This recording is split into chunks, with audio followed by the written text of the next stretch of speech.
ಮೊದಲಿಗೆ ಇದಕ್ಕೆ ತುಪ್ಪ ಹಾಕೊಳ್ತಾ ಇದ್ದಾರೆ. ಕರಗ್ತಾ ಬೆಣ್ಣೆ ಥರ ಆಗಿದೆ. Completely ice cold water. ಆ ಹೋಲ್ನ ಮೂಲಕ ಪಾಸ್ ಆಗಿ ಹಿಟ್ಟು ಬರಬೇಕಾಗತ್ತೆ. ಈ ಥರ ನಿಂಬೆಹಣ್ಣನ್ನು ಹಚ್ಚೋದ್ರಿಂದ ಏನಾಗುತ್ತೆ ಅಂತಂದರೆ ಅಚ್ಚುಗಳಿಗೆ ಮಧ್ಯದಿಂದ ಈಗ ಹಾಕ್ಕೊಳ್ಳೋಕೆ ಶುರು ಮಾಡಿದ್ರು. ಪೂರ್ತಿ ಇದು ತುಪ್ಪದಲ್ಲೇ ಆಗುವಂತಹ ಸಿಹಿ. ಈಗ ಚಿಕ್ಕ ಆಕಾರದ ಗೇವರ್ಗಳನ್ನು ಮಾಡ್ಕೊಳ್ತಾ ಇದ್ದಾರೆ. ಈಗ ಮೇಲಿಂದ ಕೂಡ ಈಗ ತುಪ್ಪ ಹಾಕ್ತಾರೆ. ಈಗ ಮತ್ತೆ ತುಪ್ಪದಲ್ಲಿ ಕರ್ಕೊಳ್ತಾ ಇದ್ದಾರೆ. ಪಾಕ ಈ ಥರ ಗಾಢವಾಗಿ ಬರಬೇಕು. ಸೊ ಆ ಪಾಕ ಎಲ್ಲ ರಂಧ್ರಗಳ ಮೂಲಕ ಕೆಳಗಡೆ ಇಳಿದು ಹೋಗ್ತಾ ಇದೆ.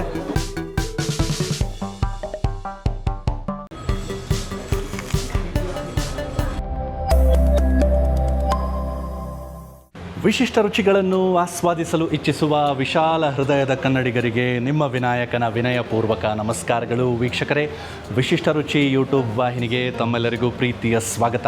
ನಾನಿವತ್ತು ನಮ್ಮ ರಾಜಧಾನಿ ಬೆಂಗಳೂರಿನ JP ನಗರದ ಗ್ವಾಲಿಯಾ ಸ್ವೀಟ್ಸಿಗೆ ಬಂದಿದ್ದೀನಿ. ಕಾರಣ ಇವರು ರಾಜಸ್ಥಾನಿ ಮೂಲದ ಘೇವರನ್ನು ನಿಜಕ್ಕೂ ಅತ್ಯದ್ಭುತವಾಗಿ ಮಾಡ್ತಾರೆ. ಘೇವರ್ ಅನ್ನೋದು ರಾಜಸ್ಥಾನಿ ಭಾಗದ ಅತ್ಯದ್ಭುತವಾದಂತಹ ಒಂದು ಸಿಹಿ ತಿನಿಸು. ಬನ್ನಿ, ಈ ಒಂದು ಸಂಚಿಕೆಯಲ್ಲಿ ಒಳಗಡೆ ಹೋಗ್ಬಿಟ್ಟು ಇವರು ಯಾವ ರೀತಿ ಘೇವರನ್ನು ಸಿದ್ಧಪಡಿಸ್ತಾರೆ ಎನ್ನುವಂತಹ ಸಂಪೂರ್ಣ ರೆಸಿಪಿಯನ್ನು ನೋಡೋಣ. ವೀಕ್ಷಕರೇ, ಈಗ ಘೇವರ್ ರೆಡಿ ಆಗ್ತಾ ಇದೆ. ನಮ್ಮ ಜೊತೆ ಲಾಲು ಕುಮಾರ್ ಅವರು ಇದ್ದಾರೆ. ಮೊದಲಿಗೆ ಇದಕ್ಕೆ ತುಪ್ಪ ಹಾಕೊಳ್ತಾ ಇದ್ದಾರೆ. ಸೊ ಒಂದು ಸ್ವಲ್ಪ ತುಪ್ಪನ ಹಾಕ್ಕೊಂಡು ಅದಕ್ಕೆ ಐಸ್ ಕ್ಯೂಬನ್ನು ತೊಗೊಂಡ್ರು. ಐಸ್ ಕ್ಯೂಬನ್ನು ತೊಗೊಂಡು ಅದನ್ನು ಕೈ ಆಡ್ಸೋಕ್ಕೆ ಶುರು ಮಾಡ್ತಾರೆ. ಇವಾಗ ಇಲ್ಲಿ ಘೇವರ್ ಅನ್ನುವಂತಹ ರಾಜಸ್ಥಾನಿ ಸ್ವೀಟನ್ನು ಮಾಡಲಾಗ್ತಾ ಇದೆ. ನಿಧಾನಕ್ಕೆ ಕೈ ಆಡಿಸ್ತಾ ಬರ್ತಾ ಇದ್ದಾರೆ. ನೋಡಿ, ಇವಾಗ ಚೆನ್ನಾಗಿ ಥಿಕ್ನೆಸ್ ಬರ್ತಾ ಇದೆ. ಅದಕ್ಕೆ ಒಂದು ರೀತಿ ಬೆಣ್ಣೆ ಥರ ಆಗ್ತಾ ಇದೆ ಇವಾಗ. ಸೊ ಬೆಣ್ಣೆಯ ಕನ್ಸಿಸ್ಟೆನ್ಸಿ ಬಂತು ತುಪ್ಪ. ತಾವು ನೋಡಬಹುದು, ಐಸ್ ಕ್ಯೂಬನ್ನು ಹಾಕಿ ತಿಕ್ತಾ ಬಂದರು. ಐಸ್ ಕ್ಯೂಬು ತುಪ್ಪದ ಜೊತೆ ಕರಗ್ತಾ ಈಗ ಬೆಣ್ಣೆ ಥರ ಆಗಿದೆ. ಸೊ ಮುಂದೆ ಇದಕ್ಕೆ ಮೈದಾ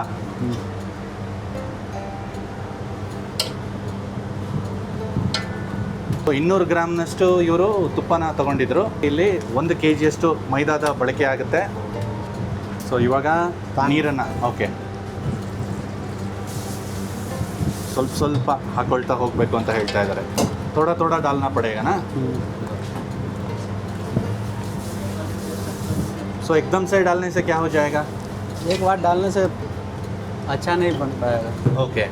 ವೀಕ್ಷಕರೇ, ಆ ಘೇವರ್ನ ನೀವು ನೋಡಿದರೆ ಬಹುಶಃ ನಿಮ್ಗೆ ಗೊತ್ತಿರುತ್ತೆ. ಅದಕ್ಕೆ ಗರಿಗರಿಯಾದ ಗುಳ್ಳೆ ರೀತಿಯ ಒಂದು ಟೆಕ್ಸ್ಚರ್ ಬರುತ್ತೆ. ಆ ಟೆಕ್ಸ್ಚರ್ ಬರೋದಕ್ಕೆ ಈ ರೀತಿ ಅವರು ಚೆನ್ನಾಗಿ ತಿಕ್ಕೊಳ್ತಾ ಇದ್ದಾರೆ. ನಾನು ಇವ್ರನ್ನ ಕೇಳ್ತಾ ಇದ್ದೆ ಯಾಕೆ ಇವರು ಐಸನ್ನು ಬಳಸ್ತಾ ಇದ್ದಾರೆ ಅಂತ. ಸೊ ಐಸಿನ ಬಳಕೆ ಯಾಕಾಗುತ್ತೆ ಅಂತಂತಂದರೆ, ಈ ಹಿಟ್ಟೇನಿದೆಯಲ್ಲ, ಇದನ್ನು ಕಲಿಸ್ತಾ ಇದ್ದಾರಲ್ಲ ನೋಡಿ. ಈಗ ಇನ್ನೊಂದು ಸ್ವಲ್ಪ ಮೈದಾ ಹಾಕ್ಕೊಂಡ್ರು. ಈ ಹಿಟ್ಟೇನಿದೆಯೋ ಇದನ್ನು ಮಿಕ್ಸ್ ಮಾಡ್ತಾ ಇದು ತಂಪಾಗಿರಬೇಕು ಪೂರ್ತಿ. ಈ ತಂಪಾಗಿರುವಂತಹ ಹಿಟ್ಟನ್ನು ಬಿಸಿಯಾದ ತುಪ್ಪಕ್ಕೆ ಹಾಕಿದಾಗ ಅದು ಗರಿಗರಿಯಾಗಿ ಏನು ಗುಳ್ಳೆ ರೀತಿ, ಮೈಸೂರು ಯಾವ ರೀತಿ ಗುಳ್ಳೆ ಬರುತ್ತಲ್ಲ, ಅದೇ ರೀತಿ ಆ ಘೇವರ್ ಕೂಡ ಗುಳ್ಳೆ ಆಗಿ ಬರುತ್ತೆ.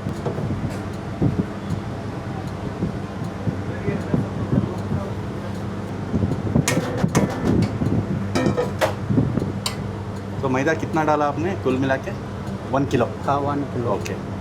ಈಗ 1 kg ಮೈದಾನ ಹಾಕ್ಕೊಂಡಾಗಿದೆ. ಚೆನ್ನಾಗಿ ನಾದ್ತಾ ಇದ್ದಾರೆ.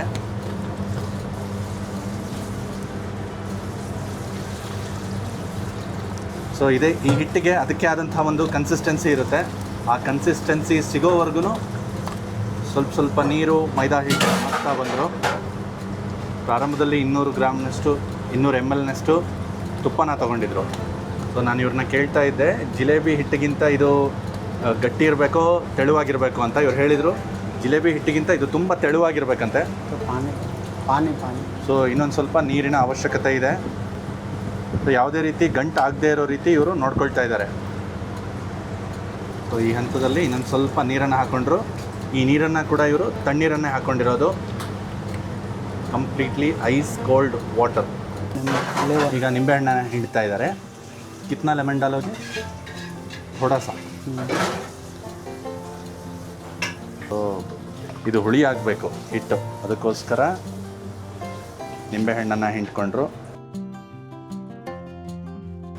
ಸೊ ವೀಕ್ಷಕರೇ, 1 kg ಮೈದಾ ಹಿಟ್ಟಿಗೆ ಸುಮಾರು 2 ಲೀಟರ್ನಷ್ಟು ಇಲ್ಲಿ ನೀರನ್ನು ಹಾಕ್ಕೊಂಡಿದ್ದಾರೆ. ವೀಕ್ಷಕರೇ, ಈಗ ಹಿಟ್ಟು ರೆಡಿಯಾಗಿದೆ. ಓಕೆ, ಇವಾಗ ಶೋಧಿಸ್ಕೊಳ್ತಾ ಇದ್ದಾರೆ. ಸೊ ಒಣ ಹಿಟ್ಟು ಅಥವಾ ಗಂಟುಗಳು ಏನು ಉಳಿದೇ ಇರಲಿ ಅನ್ನೋ ಕಾರಣಕ್ಕೆ ಈ ಥರ ಇವರು ಇದನ್ನು ಸೋಸ್ಕೊಳ್ತಾ ಇದ್ದಾರೆ. ಸೊ ವೀಕ್ಷಕರೇ, ಫಿಲ್ಟರ್ ಮಾಡ್ಕೊಂಡಿದ್ದ ಉದ್ದೇಶ ಏನಪ್ಪ ಅಂತಂದರೆ, ಇದನ್ನು ಇವರು ಒಂದು ಬಾಟಲ್ನಲ್ಲಿ ಸಣ್ಣ ರಂಧ್ರದ ಮೂಲಕ, ಒಂದು ಬಾಟಲ್ಗೆ ಹಾಕ್ಕೊಂಡು ಸಣ್ಣ ರಂಧ್ರದ ಮೂಲಕ ಹಾಕ್ತಾ ಹೋಗ್ತಾರೆ ಈ ಹಿಟ್ಟನ್ನು. ಸೊ ಅಲ್ಲಿ ಹಿಡಿದೇ ಇರಲಿ ಅಂತಂದರೆ ಅದನ್ನು ತೋರಿಸ್ತೀವಿ ನಾವು ಮುಂದೆ. ಅಲ್ಲಿ ಸಿಕ್ಕಾಕೋಬಾರ್ದು, ಯಾವುದೇ ರೀತಿ ಗಂಟು ಮತ್ತೊಂದು ಏನು ಇರಬಾರ್ದು ಅಂತ ಈ ಥರ ಸೂಕ್ಷ್ಮವಾಗಿ ಇದನ್ನು ಫುಲ್ ತೆಳ್ಳಗೆ ಬರೋ ರೀತಿ ನೀಟಾಗಿ ಸೋಸ್ಕೊಳ್ತಾ ಇದ್ದಾರೆ ಅಥವಾ ಶೋಧಿಸ್ಕೊಳ್ತಾ ಇದ್ದಾರೆ.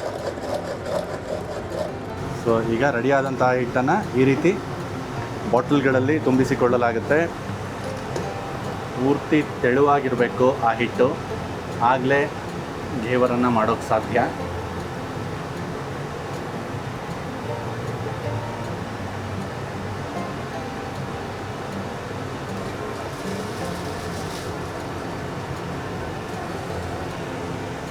ಸೊ ಇಲ್ಲೇನು ಮುಚ್ಚಳ ಹಾಕಿದ್ರಲ್ಲ, ಇದಕ್ಕೆ ತುದಿಗೆ ಏನು ಕಾಣ್ತಾ ಇದೆಯಲ್ಲ, ಆ ಹೋಲ್ನ ಮೂಲಕ ಪಾಸಾಗಿ ಹಿಟ್ಟು ಬರಬೇಕಾಗತ್ತೆ. ಅದಕ್ಕೋಸ್ಕರ ಆ ರೀತಿ ಶೋಧಿಸ್ಕೊಂಡ್ರು. ಕಡೆಗೆ ತುಪ್ಪನ ಬಿಸಿ ಮಾಡ್ಕೊಳ್ಳೋಕೆ ಇಟ್ಕೊಂಡಿದ್ದಾರೆ.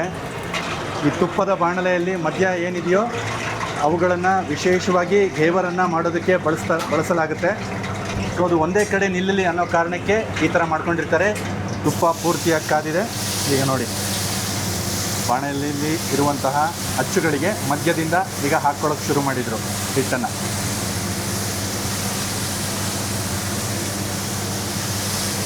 ಸ್ವಲ್ಪ ಹಾಕ್ಕೊಳ್ತಾ ಬರ್ತಾರೆ. ನಾವು ನೋಡ್ತಾ ಇರ್ಬೋದು, ಸೂಕ್ಷ್ಮವಾಗಿ ಗಮನಿಸಿದ್ರೆ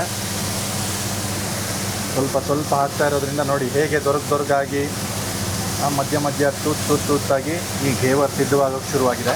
ಸೊ ಪೂರ್ತಿ ಇದು ತುಪ್ಪದಲ್ಲೇ ಆಗುವಂತಹ ಸಿಹಿ, ಹಾಗಾಗಿ ತುಪ್ಪದ ಫ್ಲೇವರೇ ಇದರಲ್ಲಿ ಅದ್ಭುತವಾದ ರುಚಿ ಕೊಡುವಂಥದ್ದು. ಪೂರ್ತಿ ಬಿಸಿ ಮಾಡಿಕೊಂಡು ತುಪ್ಪನ ಆಮೇಲೆ ಮೀಡಿಯಮ್ ಫ್ಲೇಮ್ಗೆ ಇಟ್ಕೊಂಡಿದ್ದಾರೆ. ಸೊ ಪ್ರತಿ ಬಾರಿ ಇವರು ಹಿಟ್ಟನ್ನು ಹಾಕಿದಾಗಲೂ ನೋಡಿ ಯಾವ ರೀತಿ ಅದು ಒಂದು ವಿಭಿನ್ನವಾದ ಶೇಪ್ಗೆ ಬರ್ತಾ ಇದೆ ಅನ್ನೋದು ನಮಗೆ ಕಾಣಿಸ್ತಾ ಇದೆ. ಸ್ವಲ್ಪ ಪ್ರತಿ ಬಾರಿ ಇವರು ಒಂದು 5 ml 10 ml ಅಷ್ಟೇ ಹಾಕ್ತಾ ಇರೋದು. ಇವಾಗ ಮಧ್ಯದಲ್ಲಿ ಒಂದು ರಂಧ್ರ ಮಾಡ್ಕೊಳ್ತಾ ಇದ್ದಾರೆ. ಎಲ್ಲದಕ್ಕೂ ಇದೇ ರೀತಿ ರಂಧ್ರ ಮಾಡ್ಕೊಳ್ತಾ ಇದ್ದಾರೆ. ಸೊ ಮಧ್ಯದಲ್ಲೇ ಆ ಹಿಟ್ಟನ್ನು ಹಾಕ್ಕೊಳ್ಳೋದು. ಆ ಹಿಟ್ಟನ್ನು ಹಾಕ್ಕೊಂಡಾಗ ಅದು ನೇರವಾಗಿ ತುಪ್ಪಕ್ಕೆ ಬೀಳಲಿ ಅನ್ನೋ ಕಾರಣಕ್ಕೆ ಆ ರಂಧ್ರವನ್ನು ಮಾಡಿಕೊಂಡ್ರು. ಸೊ ನಿರ್ದಿಷ್ಟವಾದ ಮಟ್ಟ ತಲುಪೋವರೆಗೂ ಅವರು ಹಾಕ್ತಾನೆ ಹೋಗ್ತಾರೆ. ಇಂತಿಷ್ಟೇ ಅಂತ ಅಲ್ಲ, ಅದು ಪೂರ್ತಿಯಾಗಿ ಆ ಅಚ್ಚು ತುಂಬಬೇಕು. ಈಗ ಕಾದಿರುವಂತಹ ತುಪ್ಪವನ್ನು ಮೇಲಿನಿಂದ ಕೂಡ ಮತ್ತೆ ಹಾಕ್ತಾ ಬರ್ತಾ ಇದ್ದಾರೆ.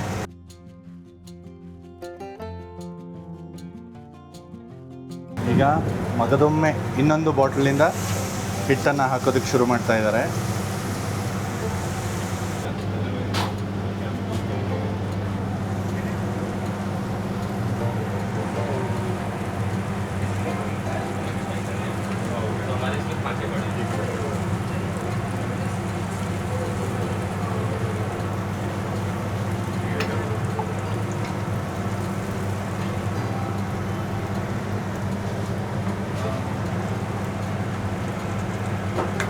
ಕೋಲಿನ ಅಳತೆ, ಮಧ್ಯೆ ಏನು ಕೋಲ್ ಹಾಕ್ತಾ ಇದ್ದಾರಲ್ಲ ಅದರ ಅಳತೆಯಲ್ಲೇ ಅವ್ರಿಗೆ ಗೊತ್ತಾಗ್ತಾ ಇದೆ ಇದು ಎಷ್ಟು ಹೆವಿ ಆಗಿದೆ, ಇದು ಸಂಪೂರ್ಣವಾಗಿ ಆಗಿದೆಯಾ ಅಂತ.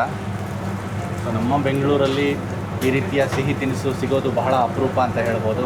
ಅದು ಈ ರೀತಿಯ ಒಂದು ಕಾಳಜಿಯನ್ನು ವಹಿಸಿ ಬೇರೆ ಕಡೆಗಳಲ್ಲಿ ಮಾಡ್ತಾರೋ ಇಲ್ವೋ ಗೊತ್ತಿಲ್ಲ, ಆದರೆ ನಮ್ಮ ಗ್ವಾಲಿಯಾ ಸ್ವೀಟ್ಸಲ್ಲಿ ಮಾತ್ರ ದಿನಂಪ್ರತಿ ಇದೇ ಥರ ಅಚ್ಚುಕಟ್ಟಾಗಿ ಇವರು ಮಾಡ್ತಾರೆ. ಹಾಗಾಗಿನೇ ಇದರ ರುಚಿ ಅಷ್ಟು ಅದ್ಭುತವಾಗಿ ಬರೋದು. ತಕ್ಕೊಳ್ಳೋದಕ್ಕೆ ಅನುಕೂಲ ಆಗಲಿ, ಇದು ಆರಾಮಾಗಿ ಬಿಟ್ಟು ಬರಲಿ, ಆ ಅಚ್ಚಿನಿಂದ ಬರಲಿ ಅಂತ ಈಗ ಅರಗಿನಲ್ಲೂ ಕೂಡ ಬಿಸಿ ತುಪ್ಪನ ಹಾಕ್ಕೊಂಡ್ರು ಕೊನೆಯಲ್ಲಿ. ಓಕೆ, ಇವಾಗ ಆಗಿದೆ, ತಗೊಳ್ತಾ ಇದ್ದಾರೆ. ತಕ್ಕೊಂಡು ಪೈಲೆ ಡ್ರೈ ಹೋನ ಚಾಯಕ್ಕೆ ತುಪ್ಪ ಇಳ್ಕೊಳ್ಳೋದಕ್ಕೆ ತಗೊಂಡು ಇಟ್ಕೊಳ್ತಾ ಇದ್ದಾರೆ ಮೊದಲಿಗೆ.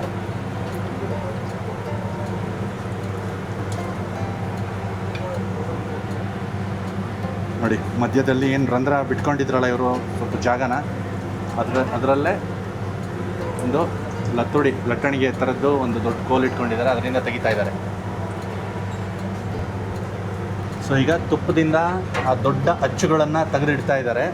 ಅಚ್ಚು ಅಂತ ಹೇಳ್ಬೋದು, ಅಥವಾ ಅರಗಿರುವಂತಹ ನೋಡಿ ಒಂದು ರೌಂಡ್ ಆಗಿರುವಂತಹ ಕಬ್ಬಿಣದ ಪಟ್ಟಿ ಇದೆ ಅಷ್ಟೇ. ಗೇವರ್ಗೆ ಚಾಷ್ನಿ ಅಥವಾ ಪಾಕನ ಯಾವ ರೀತಿ ಮಾಡ್ಕೊಳ್ಳೋದು ಅಂತ ನೋಡೋಣ. ಕಿತ್ನಾ ಸಕ್ಕರೆ ಭಯ? 1 kg? 1 kg. ಹಾಂ, 1 kgಗೆ ನೀರು ಎಷ್ಟು ಹಾಕ್ಕೊಳ್ತೀರಾ? ಪಾನಿ ಕಿತ್ನಾ ಡಾಲೋಗೆ? 500 ml. ಓಕೆ, 1 kg ಸಕ್ಕರೆಗೆ ಸುಮಾರು 500 ml ಸಕ್ಕರೆಯನ್ನು ಹಾಕಿ ಇಲ್ಲಿ ಪಾಕ ಮಾಡ್ಕೊಳ್ತಾ ಇದ್ದಾರೆ. ಈಗ ಒಂದು ಸ್ವಲ್ಪ ಚಿಕ್ಕ ಚಿಕ್ಕ ಗಾತ್ರದಲ್ಲಿ ಅದೇ ಘೇವರನ್ನು ಮಾಡ್ಕೊಳ್ಳೋದಕ್ಕೆ ಚಿಕ್ಕ ಗಾತ್ರದ ಅಚ್ಚುಗಳನ್ನು ಇಟ್ಕೊಳ್ತಾ ಇದ್ದಾರೆ. ವೀಕ್ಷಕರೇ, ತಾವು ನೋಡ್ತಾ ಇರ್ಬೋದು, ನಿಂಬೆಹಣ್ಣನ್ನು ಅರಗಿಗೆ ಹಚ್ಚಲಾಗ್ತಾ ಇದೆ. ಈ ಥರ ನಿಂಬೆಹಣ್ಣನ್ನು ಹಚ್ಚೋದ್ರಿಂದ ಏನಾಗುತ್ತೆ ಅಂತಂದರೆ ಕೋನಗಳು ಚೆನ್ನಾಗಿ ಬರುತ್ತೆ ಎಡ್ಜ್ನಲ್ಲಿ.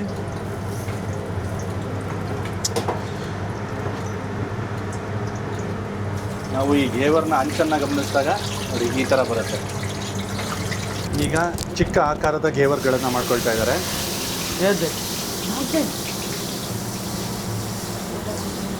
झाड़ू मार के साइड करते झाड़ू मार के. ಸೊ ಪ್ರಕ್ರಿಯೆ ಅದೇ ಇರುತ್ತೆ. ಜಲ್ದಿ ದೊಡ್ಡ ಗೇವರ್ಗಳನ್ನು ಯಾವ ರೀತಿ ಮಾಡ್ಕೊಂಡ್ರಲ್ಲ ಜಲ್ದಿ ಅದೇ ಥರ ಇರುತ್ತೆ. ಇಲ್ಲಿ ಅಚ್ಚುಗಳನ್ನು, ಚಿಕ್ಕ ಅಚ್ಚುಗಳನ್ನು ಇವರು ಬಳಸ್ತಾ ಇದ್ದಾರೆ.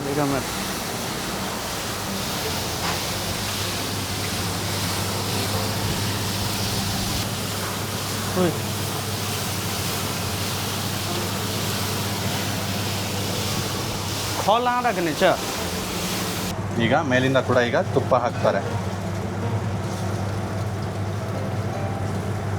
ಸೊ ಎಲ್ಲಾದರೂ ಹಿಟ್ಟು ಬಿಳಿ ಅಂತ ಅನಿಸಿದ್ರೆ ಅದು ಹೊಂಬಣ್ಣಕ್ಕೆ ತಿರುಗೋವರೆಗೂ ಇವರು ಮೇಲಿಂದ ತುಪ್ಪ ಹಾಕ್ತಾರೆ. ಈಗ ತೆಗಿತಾ ಇದ್ದಾರೆ ನೋಡಿ, ಈಗ ಸಿದ್ಧವಾಯಿತು.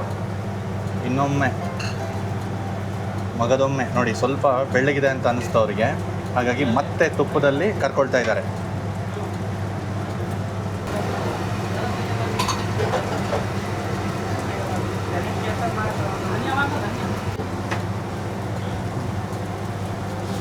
ಓಕೆ, ಈಗ ಸಿದ್ಧವಾಗಿವೆ, ತಗೊಳ್ತಾ ಇದ್ದಾರೆ. ನಾನು ಹೇಳಿದ್ನಲ್ಲ ಹೊಂಬಣ್ಣಕ್ಕೆ ತಿರುಗಬೇಕು ಅಂತ. ಯಾವುದು ಸರಿಯಾದ ಬಣ್ಣಕ್ಕೆ ತಿರುಗಿದೆಯೋ ಅದನ್ನು ಆಯ್ಕೆ ಮಾಡಿಕೊಂಡು ಒಂದೊಂದಾಗಿ ಈಗ ತಗೊಳ್ತಾ ಇದ್ದಾರೆ. ನೋಡಿ ಎಷ್ಟು ಗರಿಗರಿಯಾಗಿ ಆ ರಂಧ್ರಗಳು ಎಷ್ಟು ಅದ್ಭುತವಾಗಿ ಬಂದಿವೆ ಅಂತ ನಮಗೆ ಈಗ ಕಾಣಿಸ್ತಾ ಇದೆ.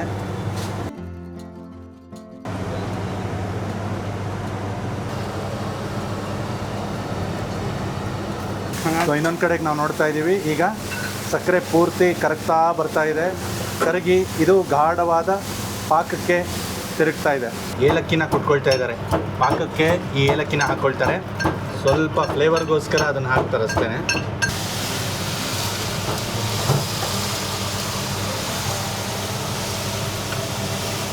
ಸಕ್ಕರೆ ಪೂರ್ತಿ ಕರಗಿಬಿಟ್ಟು ಕುದಿ ಬರಬೇಕು, ಅಲ್ಲಿವರೆಗೂ ಇದನ್ನು ಬಿಸಿ ಮಾಡ್ಕೊಳ್ತಾರೆ ಪಾಕ.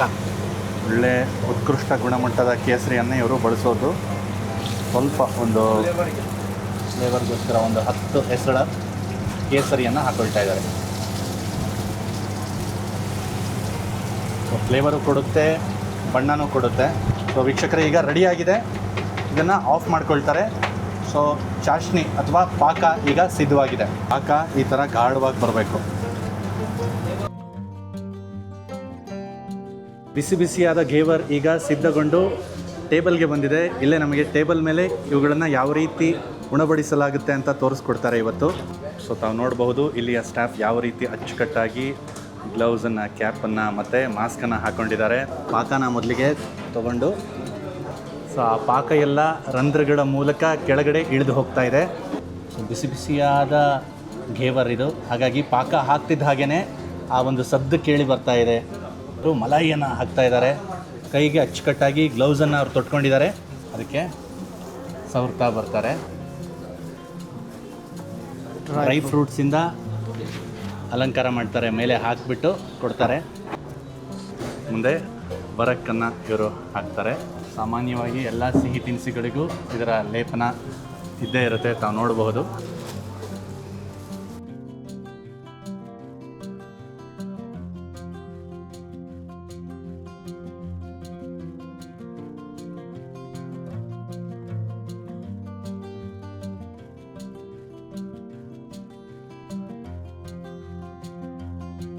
ವೀಕ್ಷಕರೇ, ಇಷ್ಟೊತ್ತು ಗ್ವಾಲಿಯಾ ಸ್ವೀಟ್ಸ್ನಲ್ಲಿ ಯಾವ ರೀತಿ ಕಿಚನ್ನಲ್ಲಿ ಈ ಸಿಹಿ ತಿನಿಸು ಘೇವರ್ ಯಾವ ರೀತಿ ಸಿದ್ಧಗೊಳ್ತು ಎನ್ನುವಂತಹ ಸಂಪೂರ್ಣ ಪ್ರಕ್ರಿಯೆಯನ್ನು ನೋಡಿದ್ವಿ.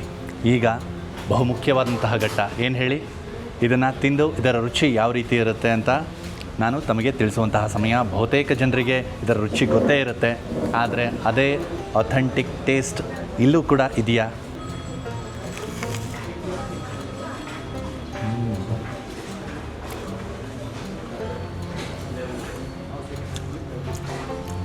ಸೊ ಮೊದಲನೇದಾಗಿ ತುಪ್ಪ. ಇವರು ಉತ್ಕೃಷ್ಟ ಮಟ್ಟದ ತುಪ್ಪವನ್ನು, ಒಳ್ಳೆಯ ಕ್ವಾಲಿಟಿಯ ತುಪ್ಪವನ್ನು ಬಳಸಿರೋದು ಇಲ್ಲಿ ನಮಗೆ ಗೊತ್ತಾಗ್ತಾ ಇದೆ.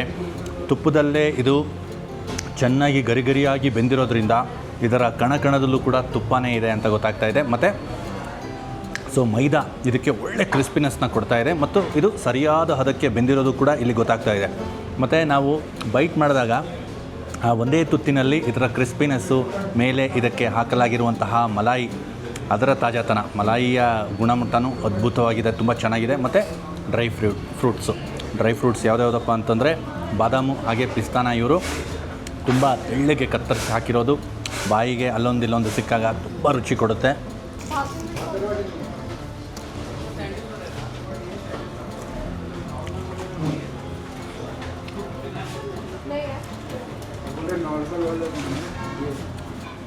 ಇದು ಹೇಗೆ ಅಂತಂದರೆ ನಿಧಾನಕ್ಕೆ ತನ್ನತ್ತ ಸೆಳೀತಾ ಹೋಗುತ್ತೆ. ಏಕ್ದಮ್ ಸಿಹಿ ಅಕ್ಕಿಕ್ಕೂ ಕೊಡೋದಿಲ್ಲ, ಏಕ್ದಮ್ ಅದು ಚಿಟ್ಟು ಹೊಡೆಯೋ ರೀತಿ ಇಲ್ಲ. ಸಿಹಿ ನಿಧಾನಕ್ಕೆ ತನ್ನತ್ತ ಇದು ಆಕರ್ಷಿಸ್ತಾ ಹೋಗುತ್ತೆ. ಪ್ರತಿ ತುತ್ತಲ್ಲೂ ಒಂದೇನಾದರೂ ಹೊಸ ರೀತಿಯ ರುಚಿ ನಮ್ಮ ನಾಲಿಗೆಗೆ ಗೊತ್ತಾಗೋಕ್ಕೆ ಶುರುವಾಗುತ್ತೆ. ಹೀಗೆ ಹೋಗ್ತಾ ತಿಂತಾ ಇದು ತನ್ನೊಟ್ಟಿಗೆ ನಮ್ಮನ್ನು ಪ್ರೀತಿಯಲ್ಲಿ ಬೀಳಿಸ್ಕೊಳ್ಳುತ್ತೆ. ಅಷ್ಟು ಚೆನ್ನಾಗಿದೆ. ಇನ್ನೊಂದು ನನಗಿಲ್ಲಿ ತುಂಬ ಇಷ್ಟ ಆಗೋದೇನಪ್ಪ ಅಂತಂದರೆ ಇಲ್ಲಿಯ ಆ್ಯಂಬಿಯನ್ಸ್ ರೀ. ಫ್ಯಾಮಿಲಿ ಒಟ್ಟಿಗೆ, ಫ್ರೆಂಡ್ಸ್ ಒಟ್ಟಿಗೆ ನಾವು ಬಂದು ಕೂತ್ಕೊಂಡು ಆರಾಮಾಗಿ ಈ ತಂಪಾದ ಹವಾನಿಯಂತ್ರಿತ ಕೊಠಡಿಯಲ್ಲಿ ಕೂತ್ಕೊಂಡು ಇಲ್ಲಿಯ ಸಿಹಿ ತಿನಿಸುಗಳನ್ನು, ಅದು ಬಿಸಿಯಾದ ಸಿಹಿ ತಿನಿಸುಗಳನ್ನು ಆಸ್ವಾದಿಸಬಹುದು. ಸೊ ವೀಕ್ಷಕರೇ, ನೋಡಿದ್ರಲ್ಲ ಈ ಒಂದು ಸಂಚಿಕೆಯಲ್ಲಿ ಗ್ವಾಲಿಯಾ ಸ್ವೀಟ್ಸಿಗೆ ಬಂದು ಇವರು ಯಾವ ರೀತಿ ಘೇವರನ್ನು ಸಿದ್ಧಪಡಿಸ್ತಾರೆ ಎನ್ನುವಂತಹ ಸಂಪೂರ್ಣ ರೆಸಿಪಿಯನ್ನು ನೋಡಿದ್ವಿ. ನಿಮಗೂ ಕೂಡ ಅವಕಾಶ ಸಿಕ್ಕಾಗ ಒಮ್ಮೆ ನೀವು ಕೂಡ ಗ್ವಾಲಿಯಾ ಸ್ವೀಟ್ಸಿಗೆ ಬಂದು ಇಲ್ಲಿ ಸಿಗುವಂತಹ ತಿಂಡಿಗಳನ್ನು ಸೌದು ನೋಡಿ, ಖಂಡಿತವಾಗ್ಲೂ ನಿಮಗೂ ಇಷ್ಟ ಆಗುತ್ತೆ. ಇನ್ನು ಕೂಡ ತಾವು ನಮ್ಮ ವಿಶಿಷ್ಟ ರುಚಿ ವಾಹಿನಿಯನ್ನು ಸಬ್ಸ್ಕ್ರೈಬ್ ಮಾಡ್ಕೊಂಡಿಲ್ಲ ಅಂತಂದರೆ ದಯವಿಟ್ಟು ಈ ಕೂಡಲೇ ಸಬ್ಸ್ಕ್ರೈಬ್ ಮಾಡಿಕೊಂಡು ನಮ್ಮ ವಿಡಿಯೋಗಳನ್ನು ನೋಡ್ತಾ ಇಷ್ಟ ಆದರೆ ಲೈಕ್ ಮಾಡ್ತಾ ದಯವಿಟ್ಟು ನಮ್ಮನ್ನು ಬೆಂಬಲಿಸಿ ಅಂತ ಕೇಳ್ಕೊಳ್ತಾ ಈ ಒಂದು ಸಂಚಿಕೆಯನ್ನು ಇಲ್ಲಿಗೆ ಮುಗಿಸ್ತಾ ಇದ್ದೀನಿ. ನಮಸ್ಕಾರ.